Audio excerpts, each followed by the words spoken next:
how to solve linear equation in one variable. So, kapag ganyan po, di ba, a minus 37 equals 123. Since meron tayong equal sign dito, you have to transpose lang. Sabi ko nga po, kung sino yung maliit, siya yung mag-a-adjust. Okay? So, copy A.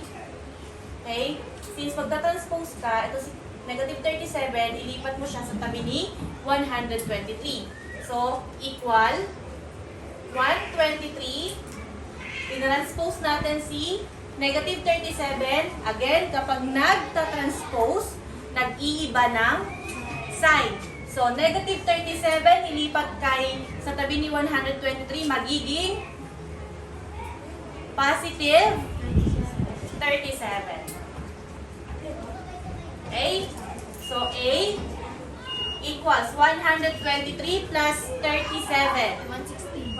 160. Therefore, ito po yung value ni A. Ngayon, let's check if true yung sagot natin. So, ano yung value ni A? 160. So, 160 minus 37 equals 123. Oh, 160 minus 37. 123 equals 123. True ba? Yes. Therefore, true. Nakuha? Hindi po. Tinry lang natin na tama ba yung sagot natin na 160. You can check naman para sure yung sagot. Okay, next. 5h minus 8 equals 2h plus 19. Again, kung paano natin ginawa, sabi ko nga po, meron tayong variable kung sino ang magkamukha, siya ang pagtabihin. Okay? So, combine like terms. So, si 5h, sino ba ang kamukha? Si 2h. So, bring down 5h. Si 2h nasa equal sign na. Itatawid natin, ililipat natin sa tabi ni 5h kasi siya yung mas maliit. So, si 2h, ilipat mo, magiging 2h, magiging ano po? Negative 2h. Okay? Again, si negative 8, ililipat mo din siya sa tabi ni 19 kasi sila yung walang variable, sila rin po yung magkamukha ng terms. Okay? So, copy si equal sign. Tandaan, don't forget the equal sign. So, negative 8, nilipat kay sa tabi ni 19, magiging ano na? Positive 8. So, bring down natin si 19 plus 8. Kuha? So, 5h minus 2h. 3h. Equals 19 plus 8. 27. Okay? Again, kapag ganyan, yan na ba yung final answer?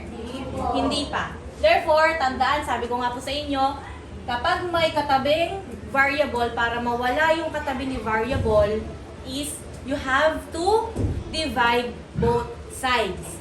So, sino yung katabi ni H? Si 3. Therefore, ikopyahin mo, divide mo sa parehas. Okay? So, 3, cancel mo na yan kasi sila yung magkamukha. So, sino natira dito? H. Si H. Equals 27 divided by 3. 9. Therefore, the value of H is 9. Okay? So, to check this out, kung tama ba, palitan natin lahat ng H ng 9. Okay? So, 5. Ano value ni H? Ano value ni H? 9. So, multiply by 9 minus 8 equals to 9 plus 19. 5 times 9.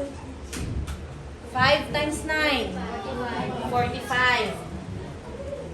Minus 8 equals 2 times 9.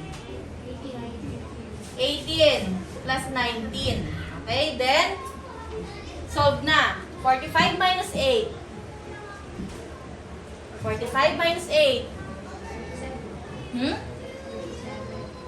37. Positive, negative? Positive kasi mas mataas si 45. So, 37 equals 18 plus 19. Ha? 37. True ba? Okay. Therefore, yung sagot natin na h equals to 9 is true o congruent doon sa ating sagot. Nakukuha po. Next, last. 2 times k minus 13 plus 3 equals 49 minus k. So, kapag ganyan po, sabi ko sa inyo, PEMDAS, you have to multiply. So, 2 times k, 2k. 2 times negative 13, magiging, ang sagot? Negative 26, then bring down, o gayahin na lang po natin yung natira. Ngayon, okay na? So, anong gagawin next term? Combine like terms. Yung magkamukha na variable, itatabi mo sa kamukha niya. So, parang ginawa lang natin dito. Okay? So, since si 2k, bring down natin, sino ililipat? K. Si k. So, i-transpose natin si k. Negative k magiging positive k. Okay? Next, equal sign.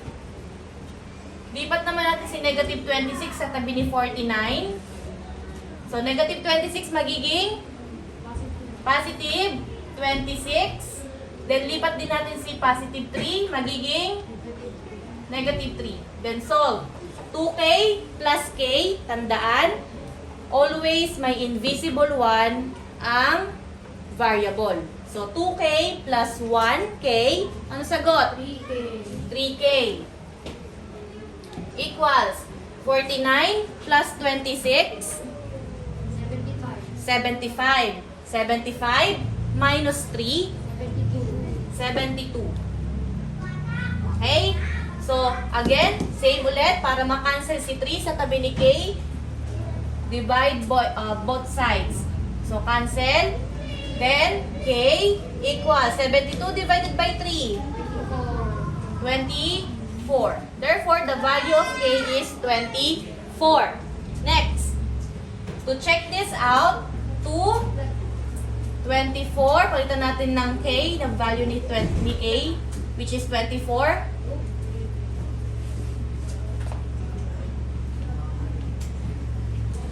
Okay. So, kapag ganyan, hindi nyo na po kailangan i-multiply. Kagaya ng ginawa natin dito. Kasi PEMDAS tayo. May value na si k. Masosolve mo na siya. So, PEMDAS, parenthesis, exponent, multiplication, division, addition, subtraction. So, copy si 2. 24 minus 13. 24 minus 13. 11. Plus 3 equals 49 minus 24. 49 minus 24. 25. Okay. Then, 2 times 11. 22. 22 plus 3. 25 equals 25. Tama po ba? True po ba? Okay. So, nakukuha. So, may tanong. Wala po? Okay.